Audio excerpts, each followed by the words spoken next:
السلام عليكم ورحمة الله وبركاته. أهلا وسهلا بكل مهندس ومهندسة بيسمعوني. أنا مصطفى المصري ودي قناة المصري استوديو. درس جديد للباكنج تخصص، وهل فعلا مستقبل الجرافيك يستاهل نركز عليه؟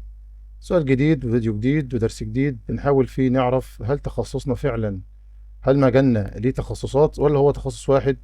ده اللي هنعرفه النهاردة إن شاء الله. يلا بينا.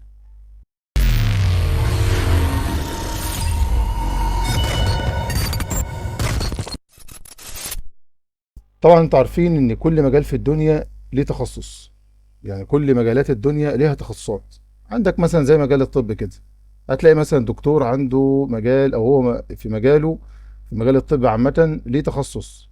فهتلاقي مثلا متخصص في انف واذن وحنجرة، هتلاقي دكتور متخصص في العظام، هتلاقي مثلا دكتور متخصص في مسالك بولية، في اوعية دموية، في قلب واوعية دموية مثلا. لو انتقلنا مثلا لمجال الهندسة، هتلاقي فيه مثلا مهندس حاسبات، مهندس ميكانيكا، مهندس مدني، مهندس معماري، مهندس برمجيات. جيت مثلا لمجال تالت مثلا زي التعليم، هتلاقي مثلا في مدرس تخصصه لغة عربية، مدرس تخصصه لغة إنجليزية، مدرس تخصصه دراسات، تخصصه أي تخصص يعني. فده بشكل عام أي مجال في الدنيا ليه تخصصات. فاحنا مجالنا كمجال التصميم عامة كمصمم ليه تخصص. تمام. ليه خمس تخصصات او ست تخصصات. انا حاولت النهارده ان شاء الله اكلمك عنهم بصفه بسرعه كده، يعني اعرفك بيهم، بحيث ان انت تعرف انت يعني انت في انهي واحد في الخمسه، وعشان ما يختلطش عليك الامر وتبقى اسمك مصمم والناس فاكره انك مصمم مثلا لموشن جرافيك او مصمم لواجهات زي ما هنعرف دلوقتي، وانت اصلا مصمم باكنج. عشان تخاطب الناس وتعرف الناس بيك، انت تخصصك ايه؟ انت مجالك كمجال مصمم جرافيك، لكن تخصصك باكينج. تمام. وهنجاوب برضو على السؤال هل ينفع اضم كذا مجال او اجمع او اشتغل في كذا تخصص ولا لا. ده اللي هنعرفه ان شاء الله النهارده مع دردشه بسيطه. النهارده ان شاء الله عندك مثلا تخصص زي اول حاجه عندك هنا تخصص تصميم واجهات وتجربه المستخدم. يعني عندك مثلا زي تصميم الواجهات بتاعه البرامج، عندك تصميم واجهات المواقع، تصميم واجهات الابلكيشنات مثلا زي امازون، زي اوبر، زي اي حاجه. عندك هنا مثلا وظيفته بيركز على تصميم التطبيقات والمواقع بشكل سهل وجذاب ويلبي احتياجات المستخدم. مثلا هنا عندك الازرار اهي، عندك هو بيعمل ايه؟ المفروض بيعمل تسليم وتعاون مع فريق، اختبار وتحسين التجربه، تصميم. عايز مثلا تقرا اكتر عشان ما نقراش كل حاجه، وقف الفيديو واقرا براحتك. عندك مثلا هنا الادوات الاساسيه دي، يعني البرامج بيستخدم الستريتور والفوتوشوب وفيجما، ده الاساسي بتاعهم. بيصمم هنا عندك في الفوتوشوب، وساعات بيحتاج حاجه فيكتور، وهنعرف ان شاء الله ما بين البيكسل والفيكتور والحاجات دي. ودي المهارات المطلوبه يعني بصفه ايه، بصفه سريعه كده وبصفه مختصره يعني. عندك هنا ده استاذ حسني ديزاينر، ده القناه بتاعته ما شاء الله عليه، حد متخصص جدا في موضوع الموشن، وبرضه بيعرفك ازاي تتعلم اليو اكس واليو اي. طبعا مش هينفع نشغله عشان الكوبي رايت، الحقوق الملكيه يعني. هتكتب ما هو مجال يو اكس او يو اي، وان شاء الله هحاول اسيبه لك في الديسكريبشن وتعرف عن المجال ده لو حابب تعرف عنه. عندك حاجة تانية، تصميم تخصص الموشن جرافيك، اللي هو مثلا تحريك الشخصيات والحاجات اللي انت بتشوفها، تحريك التصميمات لإيصال رسالة بشكل بصري جذاب واحترافي. هو هنا حتى شرح لك اهو وظيفته بيجمع بين التصميم والحركة والصوت لصناعة فيديوهات إبداعية تبهر الجمهور. يعني هنا عندك مقدمات وبروموهات زي ما انت حضرتك شفتني كده في المقدمه بتاعتي، في اللوجو والحاجات دي انا استخدمت الافتر افكت فعلا. فيديوهات اعلانيه، شروحات موشن، انفوجرافيك متحرك، تصميمات سوشيال ميديا دي طبعا متحركه، شعارات متحركه زي ما عملت تحركا في القناه عندي. ده برضو بيعمل تصدير فيديوهات بجودة عالية. طبعا هو هنا برضو انا اختصرت عليك، هم مش برنامجين بس، هم كذا برنامج. عندك البريمير هنا، وعندك الافتر افكت. طبعا في برامج تانية متخصصة في المجال ده، مش بس البرامج دي. عندك هنا بيعمل مثلا تصميم فيديوهات بجودة عالية لمختلف المنصات، دمج الجرافيك، بيعمل ثلاثية الابعاد 3 دي و 2 دي.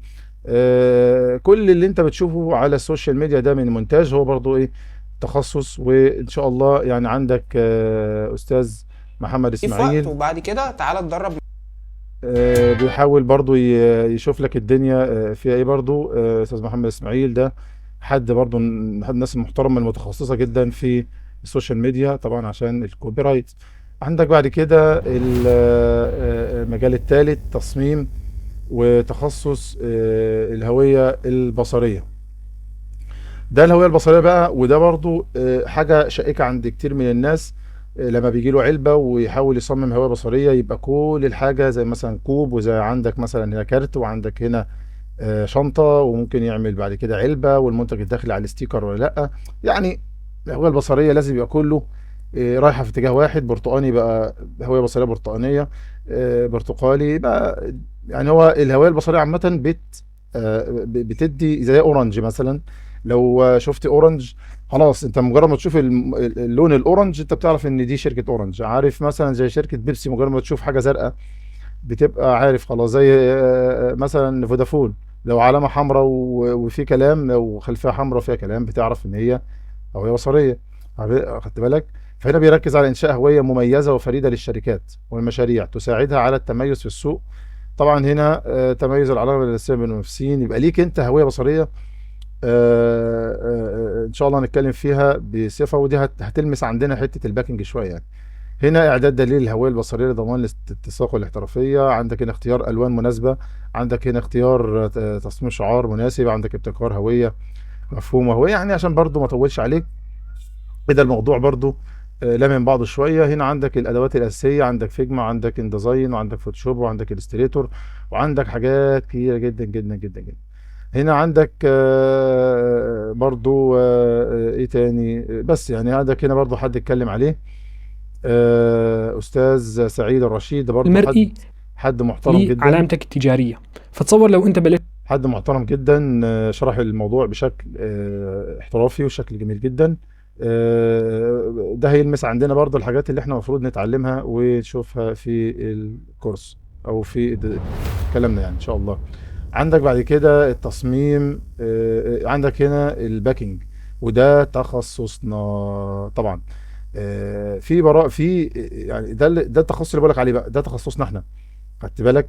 عندك هنا العلبة اهو، ودي عندك دي ازازة عليها ستيكر، وده كيس تمام، ممكن يكون كيس بن، كيس اي حاجة تانية. وده برضو ستيكر على ازازة، على بتاع ألمونيا مذهبة. تمام. عندك هنا بيركز على تصميم وتطوير العبوات والتغليف التي تحمي المنتج وتوصل رسالة وتجذب المستهلك. طبعا ده من ضمن شغلنا مع مراعاة الجوانب الوظيفية والتسويقية. طبعا دي الحتة دي الجوانب الوظيفية والتسويقية دي ممكن ما نتكلمش فيها الا في الاخر خالص، لما يعني الموضوع ينضج عندك ويبقى فيه جاذبية اكتر للموضوع يعني، لما تتعلم الاساسيات يعني. تمام. هنا بتحمي المنتج وتوصل رسالته وتجذب المستهلك. لو في مشكلة في العلبة، مثلا علبه زي دي حاجه ضايعه، ولا حاجه بايظه، ولا حاجه في هزه في الوان، ولا في هزه، التيم كله طلع منتج مش طيب، يبقى المشكله عند العميل كبيره، مع انك انت مسلمه اعدادك ومسلمه كل حاجه. بس لو عندك انت مشكله كمصمم، تعمل مشكله، او الطباعه، او اي حاجه تانية من المجالات، او من المراحل الانتاجيه يعني. هنا اول حاجه ماذا يفعل مصمم الباكينج، ودي انا عايزك تركز عليها وتحفظها النهارده معايا. رفع مقاسات العلبه، طول وعرض وارتفاع. الحاجات دي اللي احنا بنعملها وهنشرحها فيما بعد في درس جديد ان شاء الله، ايه وظيفه الفانلايزر. تمام. هنا تاكد من بيانات العميل للعلبه وجوده الفرز. هنا اعداد ملف PDF للسي تي بي. معرفه الوان العلبه حسب رؤيه العميل. تصميم فورمة التكسير، وهنتعرف ان شاء الله كل نقطة في دي محتاجة درسين ثلاثة.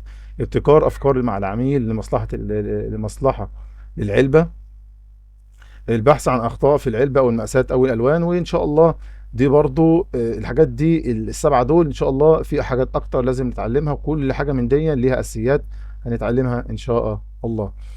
طبعا مش هقول لك على فيديو لاني انا الفيديو بقى خدت بالك؟ يعني الموضوع معانا احنا، فطبعا مش عشان ما اقولكش على حد، لا يعني اكيد استاذ محمد خيال في حد محترم جدا وشارح الموضوع بشكل كويس. عندك استاذ مصطفى اكرم. تمام. لكن انا هبدا اشرح لك ان شاء الله زي ما شرحنا. في عايز تفهم التصميم العبوات والتغليف دون، تروح للدرس اللي فات، هسيب لك ان شاء الله الرابط بتاعه ازاي للمجال ده بالذات. تمام. عندك الحاجه الايه الخامسه، وهي تصميم تخصص تصميم ثلاثي الابعاد اللي هو 3 دي موديلنج، 3 دي ديزاين. طبعا ده 3 دي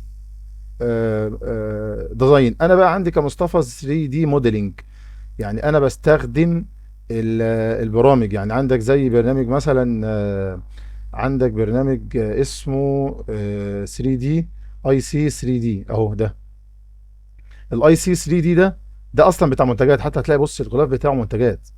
ده اصلا احنا بنصمم عليه بنعمل عليه منتجات. تمام. وفي حاجه ان شاء الله هنتعلمها فيما بعد ان شاء الله. ده برنامج هنتعلم عليه ازاي لما نخلص شغل نعمل له 3 دي موديلنج.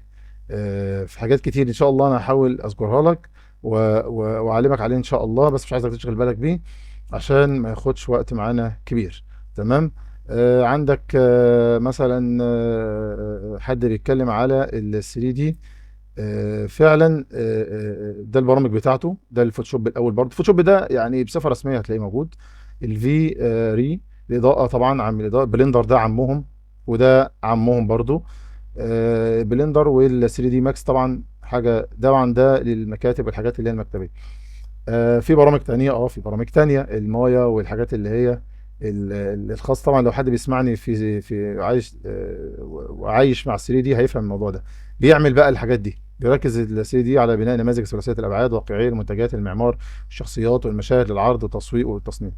طبعا هنا بيعمل تحريك واضاءه المشاهد ثلاثه الابعاد، بنعمل نمذجه الشخصيات والكائنات، بنعمل اخراج مشاهد واقعيه، تصميم معارض ومساحات تجاريه. طبعا المجال ده واسع جدا وعايز عايز جهاز قوي، جهاز محترم يعني.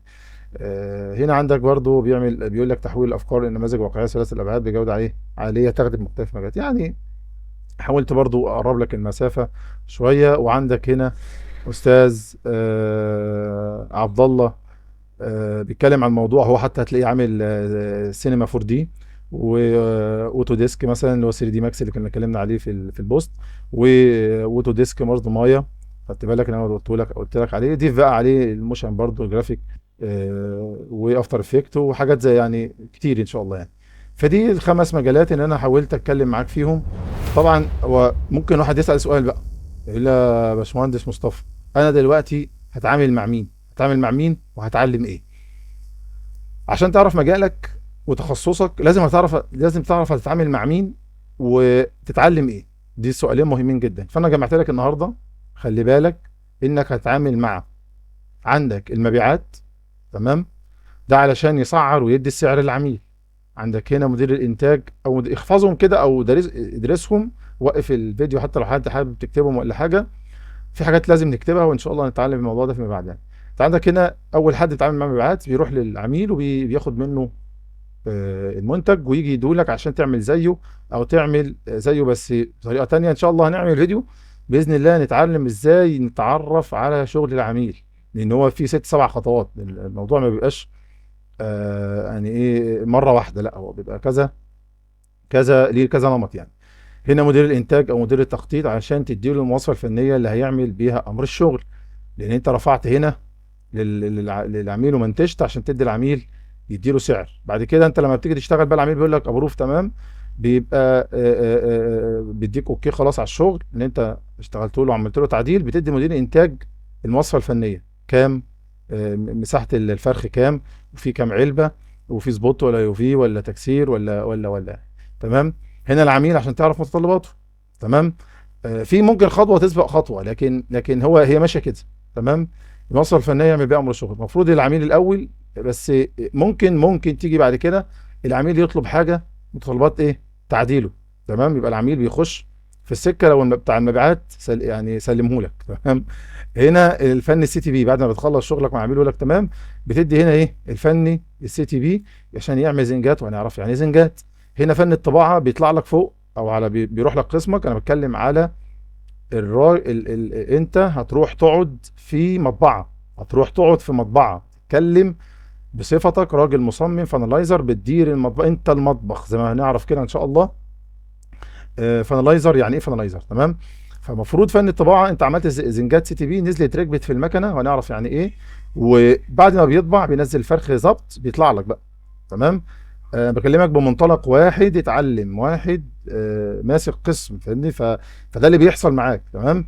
بكلمك من منطلق خبره حد فعلا داس في الشغل وعرف يعني ايه طباعه. فهنا طبعا الفن الطباعه هيطلع لك عشان يراجع معاك فرخ الطباعه، بيجي وراه على طول بتاع جوده بيقول لك تمام الفرخ اللي انت صممته وطلع بيه CTB والفن الطباعه طلع بيه فرخ صح، تقول له اه. فهنا بيقول لك ايه الجوده علشان يعتمد معاك الفرخ المطبوع دي كل دون، دي مهنتك، ده مجالك، ده تخصصك، هتتعامل مع ده كله تمام.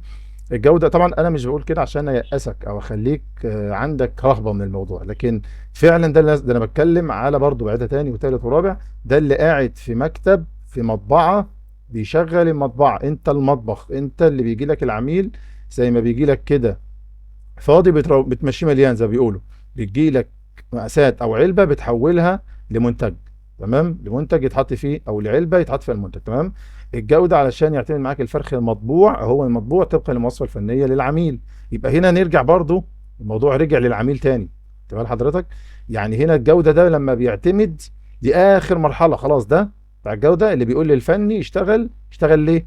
بناء على الزنجات اللي طلعت، اللي هي بناء على مواصفة الايه العميل، لان متطلباته دي هي المواصفة الفنية. يعني المواصفة الفنية دي اللي طلعت بناء على ايه؟ يعني بقول لك ايه طبقا للمواصفة الفنية، المواصفة الفنية دي اللي طلبه العميل منها، تمام.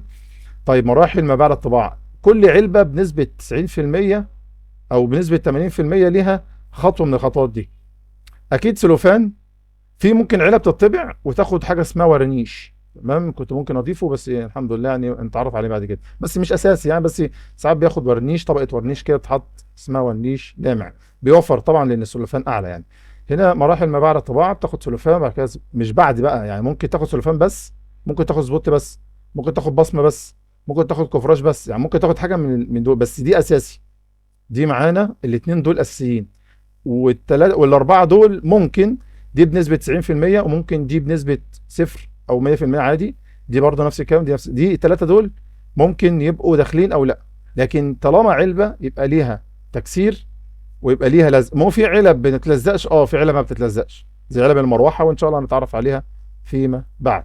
لكن دي بنسبه 90% وممكن لا، ممكن ممكن دول لا ولا، بس دي لازم تكسير عشان الريج والسكاكين، تمام. العميل بقى ممكن يرجع لك تاني في حالة أي حاجة في الشغل، وربنا يعافينا ويعافيك إن شاء الله ويسلمنا وإياك من كل شر.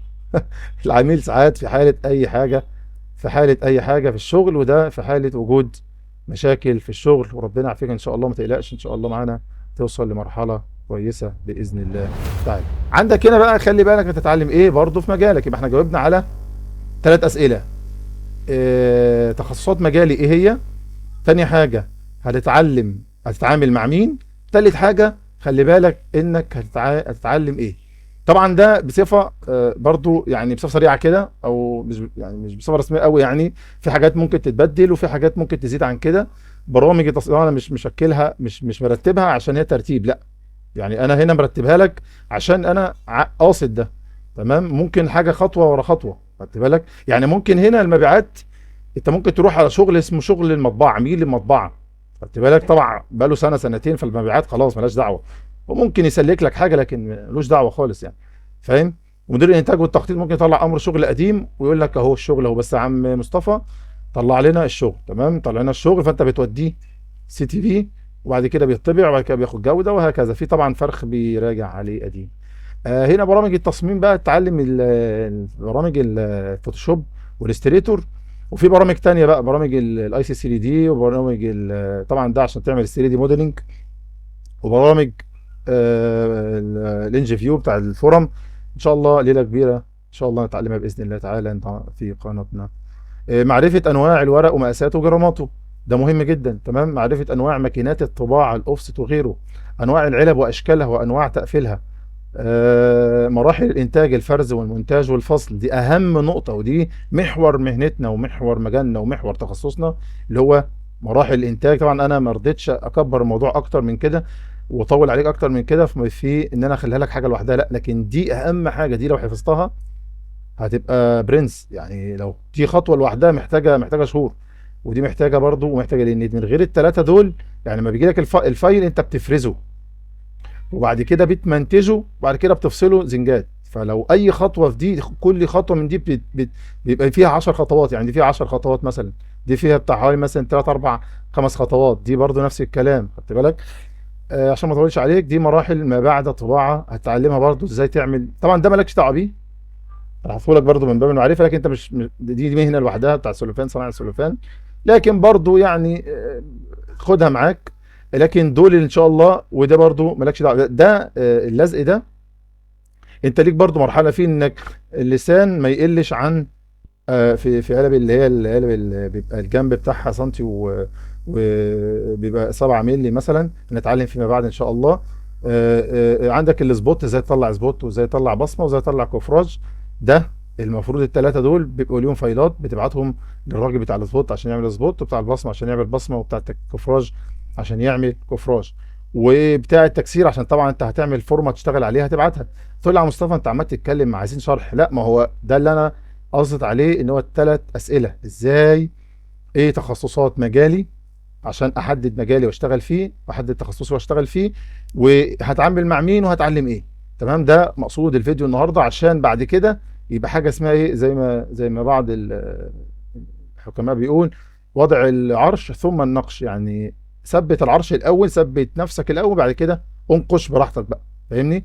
فانت عندك هنا السبوت، وبعد كده البصمه، وبعد كده الكفراج، وبعد كده التكسير، ده مهم جدا، وبعد كده اللزق ده، عشان برضو ما تأذيش الراجل بتاع اللزق ويبقى فيه مشاكل بالنسبه للسان اللزق او غيره. هنا انواع الخامات المستخدمه في الانتاج، ودي طبعا مرحله برضو من باب المعرفه بالشيء ولا الجهل بيه، وهتفرق معاك في حاجه تانية عشان ما اطولش عليك. وطريقه التعامل مع العلب ورفع المقاسات، دي برضو الطول والعرض والارتفاع، دي اللي هتبقى مع المبيعات لما يديك علبه. تمام؟ ازاي علبه طول وعرض وارتفاع. ده اللي ان شاء الله هنتعرف عليه النهارده. يبقى احنا عندنا 3 حاجات اتعرفنا عليها، 3 اسئله النهارده: ايه مجالي، واسمه ايه، وايه تخصصي. تمام؟ السؤال الثاني: هتعامل مع مين، وهتعلم ايه. طيب، في سؤال احنا سألناه في الاول خالص، وقلنا: هل ينفع اتعلم اكتر من مجال ولا لا؟ بص، انا نصيحتي كنصيحة اخ: بلاش في الاول، يعني بلاش في الاول تتعلم كذا مجال. ليه بقى؟ لان من ضمن الاسباب الكبيرة ان اللي خلت الناس تسيب المهنة او تسيب التعلم هو كثرة الانشغال بكذا تخصص. يعني انا بقول لك دايما: خليك في تخصصك، خليك في شغلك، خليك في تعلمك، انا او غيري. يعني حتى لو انت بتتعلم اي مهنة تانية، اي صنعة تانية، تمام، فانت دلوقتي شغال في الباكينج، خلاص خليك في الباكينج. ما ت... يعني ما تفضلش في الموضوع ده كتير. تطلع من عندي لعند غيري، لعند غيري، لعند غيري. لو لقيت اسلوب حد افضل واحسن، يا ريت. يعني انا نفسي دلنا عليه نتعلم انا وانت منه، مش مشكله. مش ده قصدي كلامي، قصدي كلامي انك ركز في مجالك، ركز في صنعتك، ركز في مهنتك، ركز في تخصصك، عشان تتقدم. اكتر اسباب الناس اللي خلت تسيب المجال ان هو يطلع يتعلم باكينج وخلاص، وشد حيله وجاب جهاز او ايا كان اللي جابه، وتلاقيه فجأة هوب قام ناقل على تصميم هوية بصرية، شوية ناقل على سوشيال ميديا، شوية على 3 دي، مش عارف ايه، واي حد في اي فيديو اسمه مصمم يتعلمه. عشان كده انا النهارده، ده كان درسي النهارده، انك انت حاصر نفسك فين. فتقول لي: لا انا نفسي اشوف. ماشي، لو من باب يعني من باب الترفيه، ماشي. يعني ايه مثلا؟ انا مثلا لما جيت اتعلمت تخصصي، اتعلمت تخصص الباكينج، وعرفت خلاص مجال، بس انا عايز بقى اشغل نفسي شويه، فقمت عامل ايه؟ قمت عامل حاجه زي كده. يوم عرفة قال رسول الله صلى الله عليه وسلم: خير. ده حاجه مثلا زي فيديو زي ده، انا عملته على افتر افكت، ده اسمه موشن جرافيك، اتحركت. فمثلا يعني انت فاهم ليه بقى؟ لان انا طبعا خلاص اتعلمت مجالي وظبطت مجالي واشتغلت خلاص. فببقى قاعد فاضي، فبعمل ايه؟ بروح زي نفسي على شوية سوشيال ميديا، على تصميمات سوشيال ميديا، على شوية موشن جرافيك، على 3 دي، مش عارف ايه. ماشي، بس مش ده الاساس، مش ده اللي ركز معاه واتعب قلبي وعيني وظهري عليه، لا. فدي نصيحتي في البداية، مش اقل من سنة عشان تبدأ تفكر انك ترفه نفسك بمجال تاني. ممكن يكون كلامي بعض الشيء قاسي شويه او شديد شويه، لكن ده نصيحتي، لان انا شفت ناس وانا كنت من ضمن الناس اللي كان هيضيعوا في الاول خالص من حوالي 8 سنين. موضوع ان انا عمال اشتت نفسي، لكن الحمد لله بفضل الله لا دوست في المجال بتاعه. وحتى لما كان بيقابلني اي فيديو لاي حد في السوشيال ميديا، يعني بوستات السوشيال ميديا او البراندنج مثلا او ايا كان او 3 دي، لا انا كنت ببعد واركز كل التركيز على مجالي. فانا عايزك بالله عليك يبقى عندك الحده في انك تتعامل ازاي مع نفسك وتشترك معايا ومع غيري، تتعلم مني او من غيري. اهم حاجه توصل لحاجه كويسه جدا جدا جدا. ده كان درسنا النهارده، معلش كان درس مليان كلام شويه اكتر منه يعني شغل، بس ان شاء الله انا بحاول برضو اوصل لك وافصل لك الموضوع عشان ما ادخلكش على فجأة كده واقول لك اتعلم كذا. لا، لازم تبقى عارف انت هتتعلم ايه وهتتعامل مع مين. يا جماعة انا بكلم واحد اسمه فانالايزر، واحد اعلى رتبة من جرافيك ديزاينر. بتعامل مع مصمم قاعد في مطبعة بيوجه الناس، انت المطبخ، فلازم تخلي بالك من كل نقطة. انا اول نصيحة نصحتني من سنين، خلي بالك يا مصطفى، الملي بيفرق، فعلا الملي بيفرق. فانت لازم تبقى عارف في ناس ممكن يقعدوا في بيوت ويتعلموا، يعني يشتغلوا. ده مش فانالايزر، مش ده مقصود شغلنا او كلامنا في القناة. ممكن ياخد مننا عادي وهيتعلم ويقعد بس لا، مرتبه مش اكيد. يعني مرتب اللي هيقعد في مطبعة ويشغل مطبعة مش زي اللي قاعد في بيت مصمم بيصمم مجرد العلبة ويديها للعميل. العميل بياخدها يديها لمين؟ يديها للمطبعة. انت بقى اللي بتاخد العلبة اللي اتصممت عند المصمم وتشتغل عليها. تفهمني؟ فخلي بالك. وان شاء الله معانا درس جديد ان شاء الله جاي باذن الله يكون ماتع. هنتكلم ازاي، ايه وظيفة الفانلايزر. انا بقى خلاص يا مصطفى انت جاوبتني على كل حاجة اهو، بقالك حلقتين بتجاوبني. انا عايز اعرف انا هيبقى وظيفتي ايه، انا يعني ايه فانلايزر، ولما اقعد على المكتب ابقى شغال ايه. ده اللي ان شاء الله نتعرف عليه في الدرس الجاي ان شاء الله. استودعكم الله، والسلام عليكم ورحمة الله وبركاته.